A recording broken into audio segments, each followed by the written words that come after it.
Drinking game में हारने के बाद मुझे एक ऐसी लड़की से अपने दिल की बात कहने की चुनौती मिली जिसका वजन 800 पाउंड था और जो किसी टैंक जैसी थी।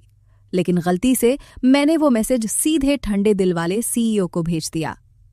मेरी गर्लफ्रेंड बन जाओ, उम्मीद है तुम जानती हो कि तुम्हारे लिए क्या अच्छा है। उसी समय वो अपने ऑफिस में बैठी थी। उसने अभी अभी परेशान करने वाला बेवकूफ कहे जाने वाले किसी व्यक्ति का मैसेज देखा था। उसके गाल तुरंत गुलाबी हो गए, दिल जोर से धड़कने लगा।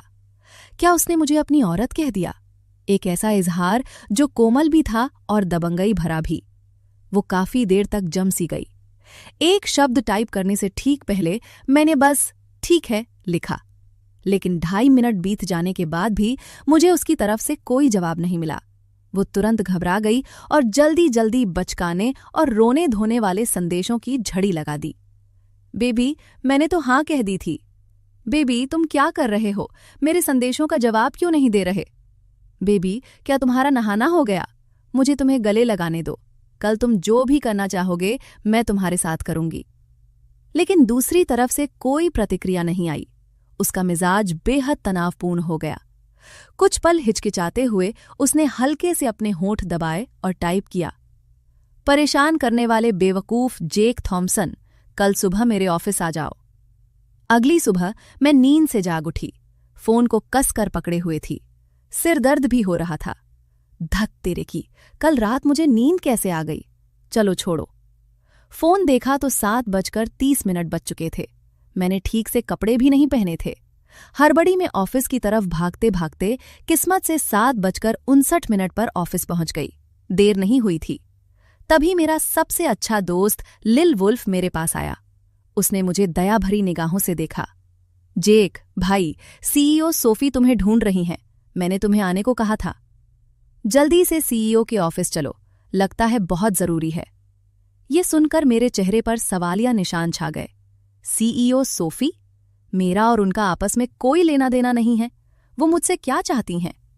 सोफी सुलिवन के ऑफिस जाते समय मेरी मुलाकात गलती से सेक्रेटरी जियोंग से हो गई। कल रात मैंने उनकी शादी करवाने में मदद की थी। लिल वुल्फ ने आखिरकार उन्हें मना लिया।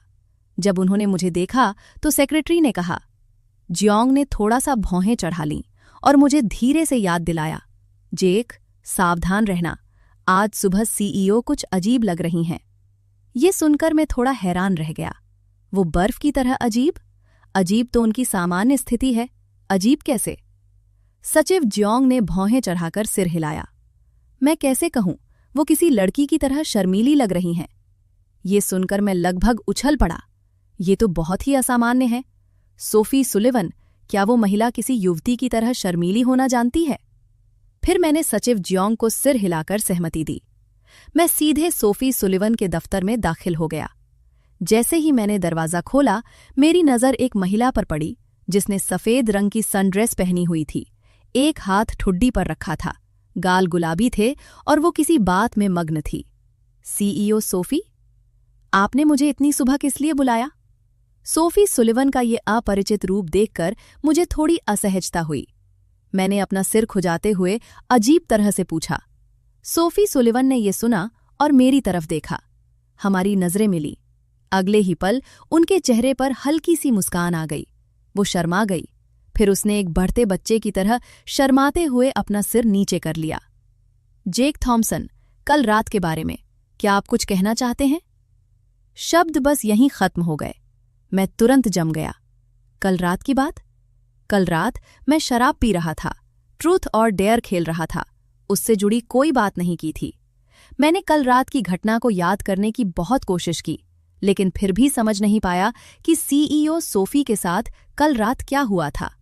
दरअसल सोफी सुलिवन पूरी रात करवटें बदलती रही, सिर्फ 2 घंटे सोई। वो लगातार इस बात को लेकर चिंतित थी कि कहीं उसने अपने मन की बात कह दी हो। गलत। अगर मैंने ये गलत समझा कि वो मुझे अस्वीकार कर रही है तो ये मेरे लिए बहुत शर्मनाक होगा। क्या मुझे अभी जेक थॉम्सन को समझाना चाहिए? सोफी सुलिवन सोचते हुए हिचकिचाई। उसकी गर्दन भी गुलाबी हो गई। फिर उसने धीरे से अपने होंठ हिलाए और बुदबुदाई, जेक थॉम्सन, कल रात तुमने जो कबूल किया था, मेरा अंतिम जवाब तुम्हें अस्वीकार करना नहीं था। मुझे लगता है कि हमें आमने सामने बात करनी चाहिए। उसके होठों के कोने पर हल्की सी मुस्कान आई। उसने अपने निचले होंठ को हल्के से काटा और शर्माते हुए सिर हिलाया। ठीक है।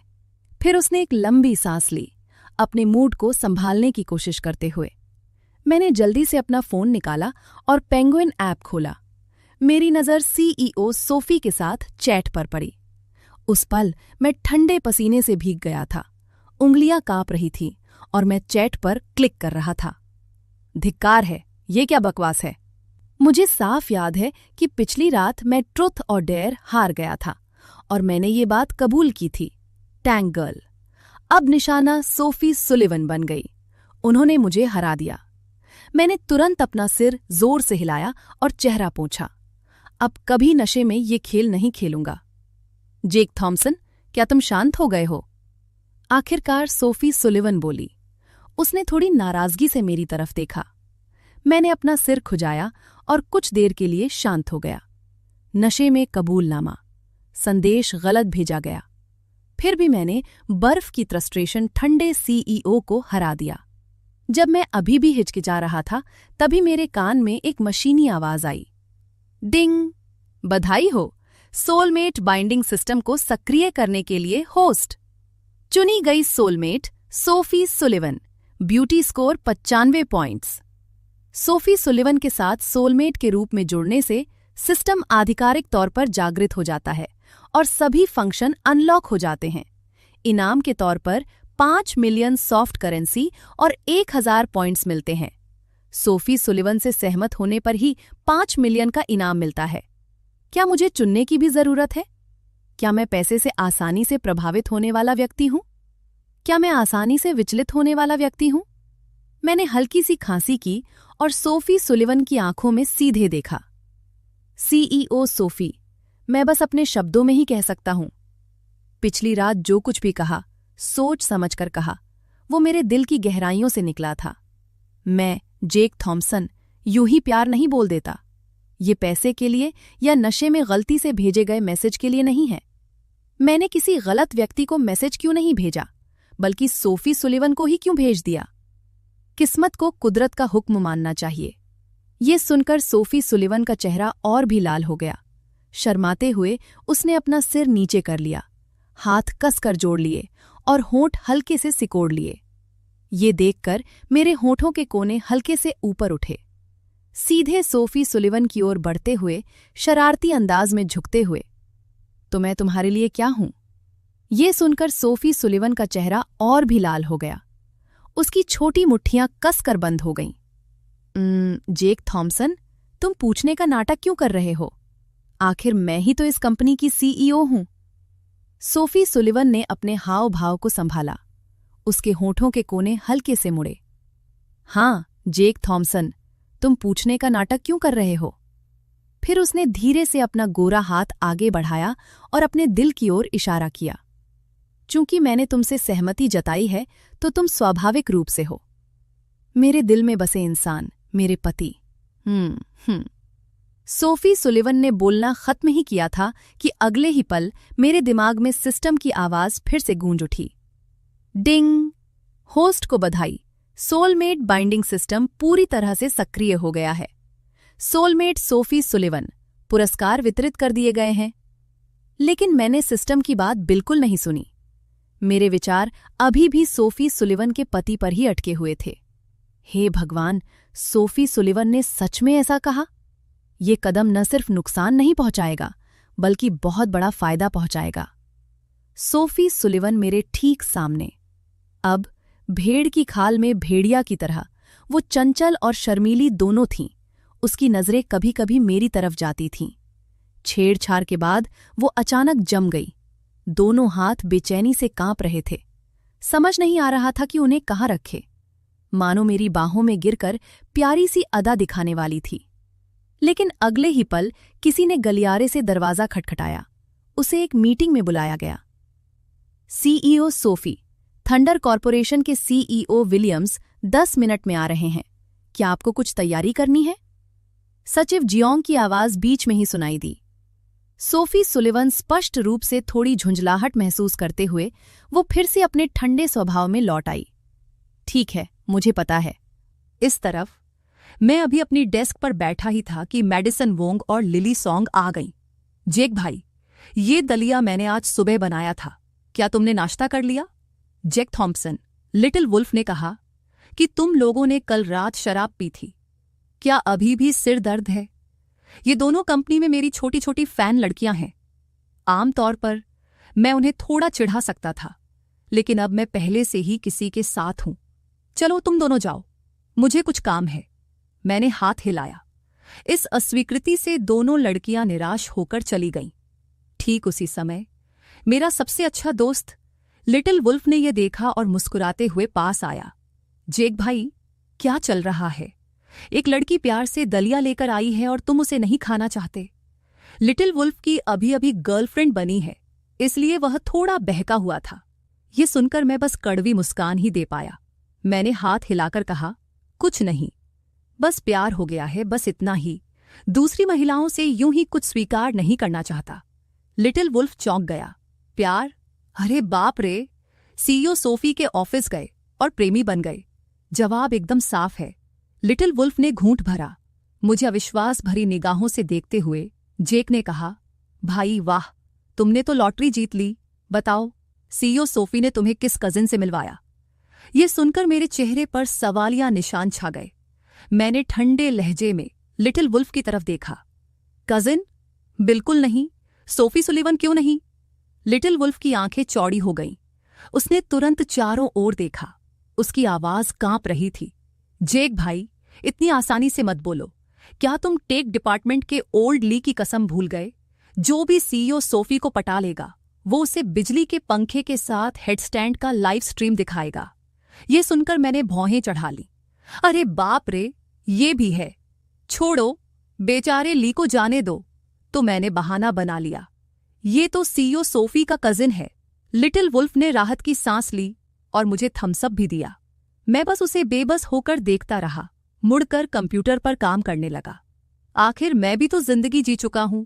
सिर्फ 20 मिनट लगे। मैंने पूरा डिजाइन प्रपोजल टाइप कर लिया। बाकी दिन बस रस्में निभाते रहे। जल्द ही काम से छुट्टी का समय हो गया। मैंने चाय का कप तैयार रखा। ठीक 12 बजे निकलने के लिए कहा गया था। 12 बजने में 2 मिनट शेष थे। तभी तकनीकी विभाग के प्रमुख विलियम हैरिस कार्यालय में दाखिल हुए। फिर उन्होंने मुड़कर घोषणा की, सभी लोग जाने के लिए तैयार हो जाइए। आज सुबह ठंडर कॉर्पोरेशन की सीईओ सोफी और सीईओ विलियम्स ने एस के उत्पाद, जो एक प्रीमियम एसेंस लाइन है, के लिए प्रारंभिक योजना को अंतिम रूप दे दिया है। इसे बाजार में लाना बेहद जरूरी है, इसलिए सभी लोग जल्दी करें। प्रत्येक व्यक्ति एक डिजाइन प्रस्तुत करे। यदि किसी डिजाइन को अंतिम योजना के रूप में चुना जाता है तो हम 10,000 नकद पुरस्कार देंगे। शब्द यहीं समाप्त हुए। पूरा तकनीकी विभाग सामूहिक रूप से आह भरी। काम खत्म होने से पहले भी डिजाइन सबमिशन की मांग जारी थी। इस बार लंच ब्रेक भी नहीं दिया गया। सबने एक दूसरे को देखकर कड़वी मुस्कान दी। आखिरकार लंच ब्रेक छोड़ दिया और विलियम यही चाहता था। ठीक 12 बजे विलियम ने कर्मचारियों को लगन से काम करते देखा। संतुष्टि से सिर हिलाया। जैसे ही वह खुद पर गर्व महसूस कर रहा था, एक आकृति तेजी से गुजरी। धिक्कार है, समय खत्म हो गया। घर जा रहा हूं और क्या, भूख से मर रहा हूं। चलो खाना खाते हैं, चलो खाना खाते हैं। मैंने तो पहले ही खत्म कर लिया था। आज सुबह सुबह ही काम खत्म हो गया। जाहिर है ओवर टाइम करने की कोई जरूरत नहीं थी। लेकिन विलियम की नज़र में यह बिल्कुल अलग बात थी। बाकी लोग काम पर रुके हुए थे, जबकि मैं चुपके से निकलने की कोशिश कर रहा था। किस लिए भाग रहा हूं? यहीं रुक जाओ। जैक थॉम्पसन, क्या तुम्हें जिम्मेदारी का जरा भी एहसास नहीं है? क्या तुम्हें लोग काम करते हुए नहीं दिख रहे? तुम लंच ब्रेक के लिए घर जाने की हिम्मत कैसे करते हो? ये सुनकर मैं तिरस्कार भरी नजरों से मुड़ गया। उसे घूरकर देखा। मेरे लंच ब्रेक में क्या बुराई है? वे लोग बिना ओवर टाइम के पैसे लिए ओवर टाइम कर रहे हैं। मुझे इससे क्या लेना देना? विलियम जमसा गया। कुछ कह नहीं सका। उसे पता था कि मैं सही कह रही हूं, फिर भी मुझे जाने नहीं दे रहा था। ये ओवर टाइम अटेंडेंस इवैल्यूएशन में गिना जाएगा। ठीक है, काट लो। इस महीने में तुम्हारा अटेंडेंस बोनस काट लूंगी। बोलते बोलते विलियम ने आत्मविश्वास से सिर उठाया। उसकी आंखों में संतुष्टि झलक रही थी, लेकिन मैंने उसे बस ठंडी निगाहों से देखा। दांत पीसते हुए 2 शब्द बोले, बेवकूफ, फिर मुड़कर चली गई। ओवरटाइम भाड़ में जाए, जाओ मेरे पैसे काट लो, बस सोफी को छूने की कोशिश करके देखो। सुलिवन, वो मेरी पत्नी है, उससे कोई मतलब नहीं, वो खुद को ही सब कुछ समझता है।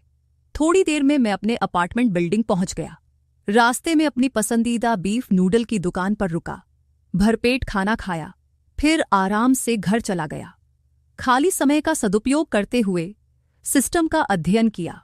उसके बाद मैंने लॉटरी के लिए 1000 सिस्टम पॉइंट्स का इस्तेमाल किया। भगवान और बुद्ध से घर के लिए प्रार्थना की, मुझे एक बड़ा विला मिल जाए। मन ही मन लगातार प्रार्थना करता रहा। डिंग, 1000 बाइंडिंग पॉइंट्स खर्च हो गए। मेजबान के लिए लॉटरी निकली। मेजबान को बधाई, मुझे गल्फ सेंचुरी लिमिटेड का ज्वेलरी सेट मिला।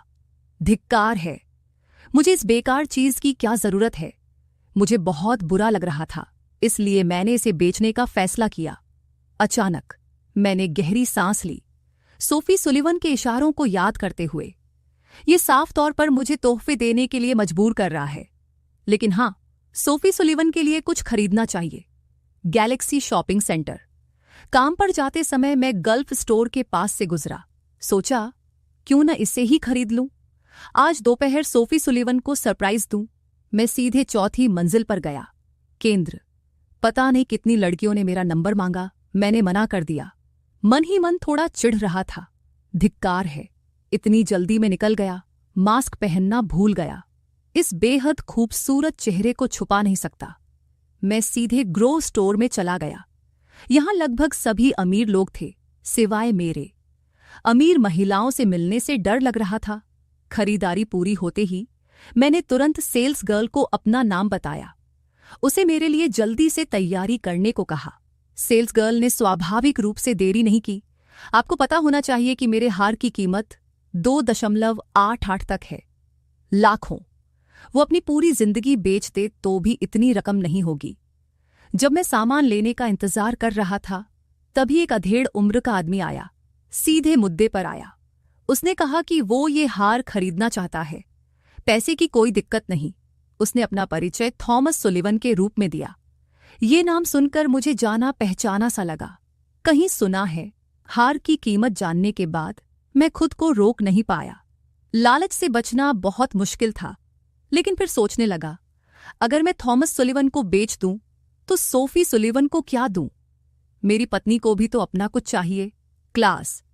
तो मैंने बहाना बनाया कि मैं एक दोस्त के लिए सामान ले रहा हूं, इसलिए थॉमस सुलिवन ने मुझे और परेशान नहीं किया। ठीक है, तो मैं अब आपको परेशान नहीं करूंगा। भाई जेक, ये लो, गैलेक्सी प्लाजा में अगली बार बस मेरा बिजनेस कार्ड दिखाना, आपको छूट मिल जाएगी। मैं भी विनम्र नहीं था।